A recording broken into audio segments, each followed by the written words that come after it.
सभी बीएलओ साथियों को मेरा नमस्कार। मैं संदीप परिहार, उच्च माध्यमिक शिक्षक, मास्टर ट्रेनर 165 विधानसभा सुसनेर, जिला आगर मालवा। वर्तमान में आप सभी विशेष गहन पुनरीक्षण प्रक्रिया का कार्य निर्विघ्न संपन्न करा रहे हैं।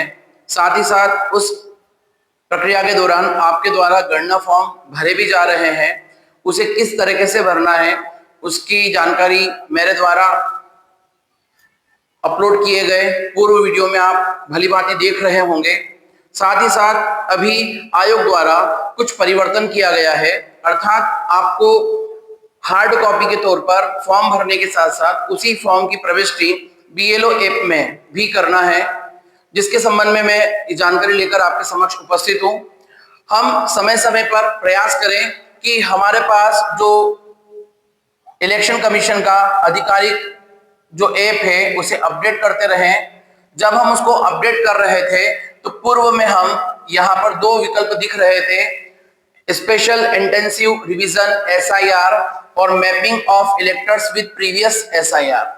तो वर्तमान में साथियों जब आप अपडेट कर रहे होंगे ऐप को, तो अपडेट करने के दौरान यहाँ से इस ऐप में से हमारे पास जो मैपिंग वाला ऑप्शन था वह हटा दिया गया है और केवल स्पेशल इंटेंसिव रिवीजन SIR वाला ऑप्शन ही दिख रहा है। यानी वर्तमान में आपको मुख्य तौर पर दो कार्य करना है। भौतिक रूप से उपस्थित होकर मतदाता से गणना फॉर्म वितरित करके उसे वापस लेना है। साथ ही साथ दूसरे कार्य के तौर पर इस ऐप पर इस ऑप्शन में जाकर आपको वह गणना पत्र भरना है। आइए हम इसकी प्रोसेस समझते हैं। सबसे पहले जैसे उस पर क्लिक करेंगे तो यहाँ भाषा का विकल्प आएगा। जैसे ही भाषा के विकल्प पे जाते हैं तो हमारे पास दो भाषाओं का ऑप्शन है, हिंदी और इंग्लिश। आपको जो सुविधाजनक लगती है आप उस भाषा का चयन कर लें और चयन करने के बाद हम यहाँ पर जैसे सबमिट करेंगे तो यहाँ पर हमारे पास दो प्रविष्टियां अर्थात दो हमारे पास आइकॉन खुलकर आते हैं। पहला है EF डिस्ट्रीब्यूशन ट्रैकर, यानी कि गणना फॉर्म को वितरित करना, संग्रह करना वाली स्थिति आपको यहाँ दिखाई देगी, जिसकी जानकारी भी मैं आपको पूर्व वीडियो में दे चुका हूं। अब हमारे पास अगला विकल्प जो दिखने लगा है वह है फिल एन्यूमरेशन फॉर्म, अर्थात गणना पत्र को भरना। आइए हम पहले फॉर्म से संबंधित कुछ जानकारियां देख लेते हैं कि आप अपने मोबाइल में इस इन्यूमरेशन फॉर्म को ट्रैक भी कर सकते हैं। जैसा पूर्व में बताया गया था, यहाँ 4 प्रकार की कलर कोडिंग दी गई है। पहली कोडिंग लाल रंग की आपको दिखाई देगी, जिसका मतलब है कि आपने गणना पत्र नहीं बांटा है, वितरित नहीं किया है। जैसे आप इसको किसी मतदाता को वितरित करते हैं तो वहां पर आपको एक आइस ब्लू कलर का उसका बैकग्राउंड हो जाता है। इसका मतलब है कि आपने गणना फॉर्म वितरित कर दिया है। यदि आप गणना फॉर्म को वापस ले लेते हैं तो ऐसी स्थिति में आपको हल्का एक ग्रीन कलर का, लाइट ग्रीन कलर का बैकग्राउंड होता है और साथ ही साथ यदि आपने वितरित तो कर दिया लेकिन उससे कलेक्ट नहीं किया तो ऐसी स्थिति में येलो कलर का आइकॉन होता है। यानी इस ऐप के माध्यम से आप इन बिंदुओं के अंतर्गत अपने मतदान केंद्र पर दर्ज मतदाताओं की संख्या के अनुसार कितने गणना फॉर्म वितरित किए हैं और कितने पर कार्य होना शेष है, यह आपको जानकारी यहां से स्पष्ट हो जाती है। हम आगे बढ़ते हैं तो यहाँ पर हमारे पास दूसरा ऑप्शन आता है फिल एन्यूमरेशन फॉर्म, जो सबसे महत्वपूर्ण है और यह कार्य आपको करना है 4 दिसंबर 2025 की स्थिति तक। तो ऐसी स्थिति में इस फॉर्म को किस प्रकार भरना है वह जानकारी हम देखते हैं। जैसे वहां हमने क्लिक किया तो क्लिक करने पर हमारे मतदान केंद्र के प्रत्येक मतदाताओं की जानकारी क्रम अनुसार आपको यहाँ प्रदर्शित होगी। प्रदर्शित होने पर यहाँ पर दो प्रकार के विकल्प आपको दिखाई देते हैं। पहला विकल्प है फिल फॉर्म, यानी फॉर्म को भरना, और दूसरा विकल्प है मार्क अनकलेक्टेबल, अर्थात जिसका आपने गणना फॉर्म नहीं लिया या किन्हीं कारणों से वो आपको नहीं दे रहा है, तो ऐसी स्थिति में आप इस ऑप्शन का चयन करेंगे। अन्यथा आप यहाँ पर देख रहे हैं फिल फॉर्म पर आपको जाकर उस मतदाता का फॉर्म भरना है। हम फिल फॉर्म पर जैसे क्लिक करते हैं तो क्लिक करने के दौरान हमारे पास उस मतदाता से संबंधित यहाँ पर उसका नाम फिल फॉर्म करेंगे तो फिल फॉर्म करने पर मतदाता की एक फॉर्म खुलकर आएगा जिसमें उसकी एक मुख्य जानकारी रहेगी, जैसे उसका नाम, एपिक नंबर, उसकी भाग संख्या, रिलेटिव का नाम। अब जो भी रिलेटिव का नाम आएगा वो नीचे प्रदर्शित होगा संबंध के रूप में, फादर, मदर, दादा या दादी। मैंने पूर्व में भी आपको कहा है कि चाहे वो लड़का हो, लड़की हो या हमारी बहू हो, प्रत्येक केस में आपको 4 ही संबंधों पे कार्य करना है। वो 4 संबंध है पिता, माता, दादा या दादी। तो हम उन 4 संबंधों पर ही चर्चा करेंगे। आगे बढ़ते हैं तो इसी फॉर्म का सेकंड ऑप्शन आता है प्रोगेनी डिटेल्स। प्रोगेनी का मतलब आपको बताया है कि वंशावली। तो यहां उसकी वंशावली, और वंशावली में भी हमने यदि उसकी मैपिंग की हुई है एप में, तो ऐसी स्थिति में वहां पर उसकी वंशावली के अंतर्गत जो डिटेल हम भर रहे हैं उस डिटेल के बारे में यहां पर हमें एक जानकारी मोटे तौर पर दिखाई देगी। इसको मैं आपको थोड़ा सा यहां पर बताता हूं विस्तृत तौर पर, कि जैसे मान लो कि हमने उसकी वंशावली को यहां पर दिखाते समय बताया था कि उस मतदाता कौन से राज्य का था, उसका नाम क्या है 2003 की स्थिति में, उसका जिला, उसकी विधानसभा, उसकी अनुभाग संख्या, सरल क्रमांक और उससे उसका क्या रिलेशन है, यह उसकी मूलभूत जानकारी रहेगी। यदि यह जानकारी आपको लगती है कि यह सत्य है, यह उन्हीं का पुत्र है, तो ऐसी स्थिति में हम इसको आगे बढ़ेंगे। अन्यथा यहां पर हमारे पास एक ऑप्शन विकल्प दिया गया है अपडेट का। जैसे आप अपडेट पर क्लिक करेंगे तो इस जानकारी को आप यहां पर सुधार पाएंगे। जैसे कि हम सभी जानते हैं और वीडियो में आपने देखा भी होगा, राज्य का नाम, तो आप सभी के लिए एक अच्छी बात यह है कि यहां अपडेट करने के दौरान राज्य के विकल्पों को खोल दिया गया है, यानी कि वहां मध्य प्रदेश, राजस्थान और भारत के जो अन्य राज्य जिनमें कार्य हो रहा है या जहां पर जितने भी राज्य हमारे देश के हैं, प्रत्येक राज्यों को वहां चुनाव करने का आपको यहां पर ऑप्शन आ चुका है। फिर राज्य के बाद हम उसके विधानसभा, विधानसभा से अनुभाग और अनुभाग से सरल क्रमांक की जानकारी जैसे दर्ज करेंगे तो हम यहां पर ये दी गई जानकारी को अपडेट कर पाएंगे। यदि वह जानकारी सत्य है, अपडेट करने के बाद हम यहां आएंगे वेरीफाई एंड कंटिन्यूज। यदि आपको लगता है कि यह सही है तो आप वेरीफाई कंटिन्यू कर दीजिए, अन्यथा अपडेट करेंगे।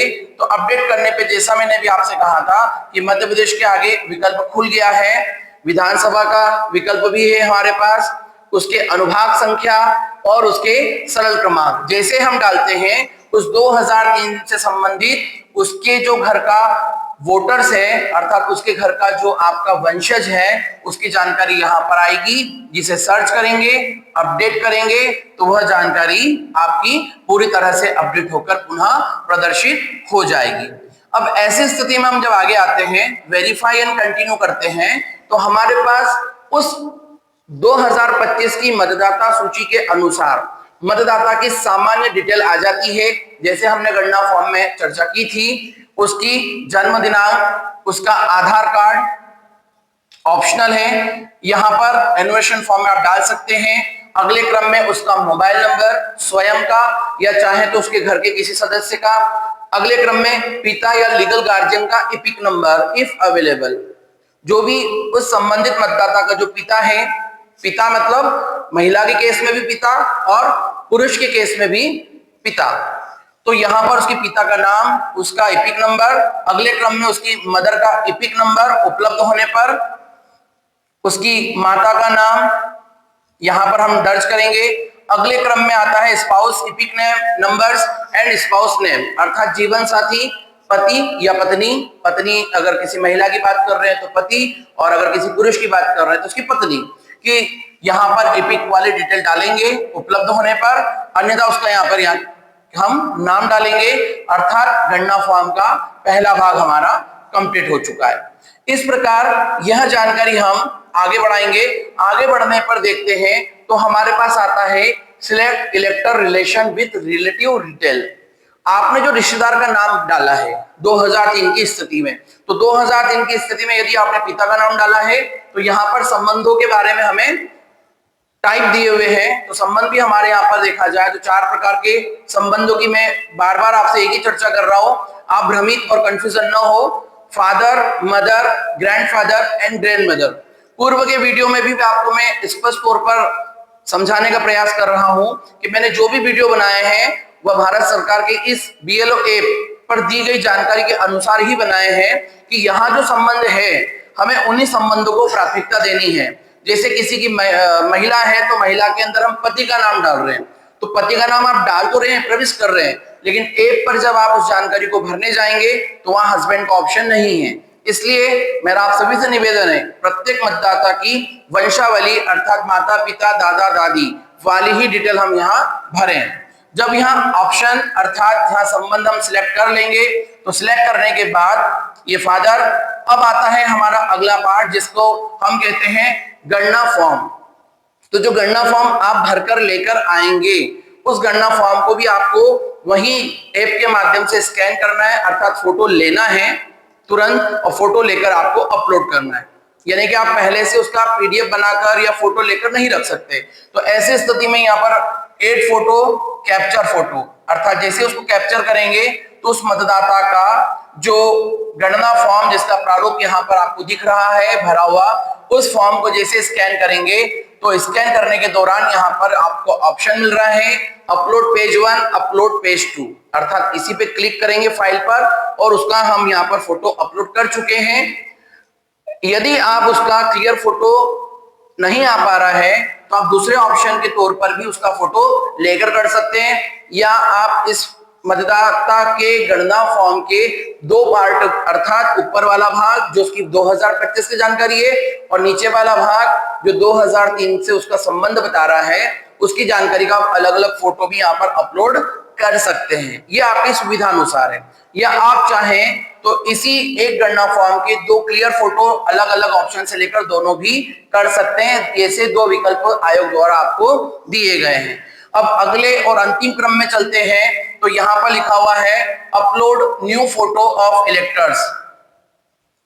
Upload new photo of electors, जिस पर जैसे आप क्लिक करेंगे तो यहाँ पर आपको यह विकल्प मिलेंगे, अर्थात मतदाता अगर आपके पास गणना फॉर्म भर रहा है तो आप तुरंत उसका वहीं पर लाइव फोटो खींच सकते हैं। लाइव फोटो खींचने के लिए आपको उस विकल्प पर क्लिक करेंगे तो यहाँ पर लिखा है कैप्चर फ्रॉम फ्रंट कैमरा, आप सामने वाले कैमरे से अर्थात सेल्फी वाले मोड से उसका फोटो ले सकते हैं, कैप्चर फ्रॉम बैक कैमरा या उसके पीछे बैक कैमरे के द्वारा भी फोटो ले सकते हैं। अर्थात ये विकल्प इसलिए दिए गए हैं कि आप प्रयास करें जागरूक मतदाताओं को कि वे ऑनलाइन माध्यम से भी आप अपना गणना फॉर्म भर सकते हैं। तो ऐसी स्थिति में वह सेल्फी मोड के द्वारा अपना फोटो लेगा। इनमें से जो भी विकल्प आप चयन करेंगे, चयन करने पर आपको एक आइकॉन आएगा और आइकॉन आने के बाद ये इस प्रकार उसका फोटो हम जैसे अपलोड करेंगे उस मतदाता का फोटो यहाँ आ जाएगा और अंतिम क्रम में यहाँ पर आता है सबमिट का ऑप्शन। अब मेरा आप लोगों से ऐसा कहना है कि आप सबमिट करने से पहले सारी प्रविष्टियों को भली भांति देख लें, क्योंकि अगर आप उसको सबमिट कर देते हैं तो अभी आज वर्तमान स्थिति में गणना फॉर्म की डिटेल को एडिट करने का अर्थात सुधार करने का विकल्प मौजूद नहीं है। तो आप सभी इसकी प्रविष्टि बहुत ही शांति से करें, समय सीमा को ध्यान रखते हुए आप इस उक्त कार्य को पूर्ण करने का प्रयास करें। आप मदद के लिए अपने साथी, अपने पड़ोसी मतदान केंद्र के BLO की सहायता भी ले सकते हैं। साथ ही मेरा आप लोगों से यह भी निवेदन है कि जो कार्य है इसको बिल्कुल प्राथमिकता के तौर पर लेते हुए पूर्ण निष्ठा के साथ और धैर्य के साथ करें। एक प्लान के तहत कार्य करें तो आपका कार्य निश्चित तौर पर बहुत ही शीघ्र पूर्ण होगा। साथ ही साथ यदि आपको मेरे द्वारा ये जानकारी जो भेजी जा रही है, वीडियो भेजे जा रहे हैं, अगर आपको पसंद आते हैं और आपको उपयोगी लगते हैं तो आप अन्य साथियों के साथ इसे शेयर जरूर करें। साथ ही साथ यदि कोई समस्या है तो उन समस्या के लिए आप कमेंट्स में जाकर प्रश्न टाइप कीजिए, मैं यथासंभव उसका जवाब देने का प्रयास करूंगा। साथ ही साथ यदि आपको ऐसे ही महत्वपूर्ण और वीडियो तुरंत अगर आप पाना चाहते हैं तो मेरे चैनल को सब्सक्राइब भी कीजिए। मैं आपका साथी संदीप परिहार पुनः आपके बीच इन्हीं समस्याओं को लेकर पुनः हाजिर रहूंगा। तब तक के लिए धन्यवाद और आप सभी को शुभकामनाएं इस कार्य को पूर्ण करने के लिए।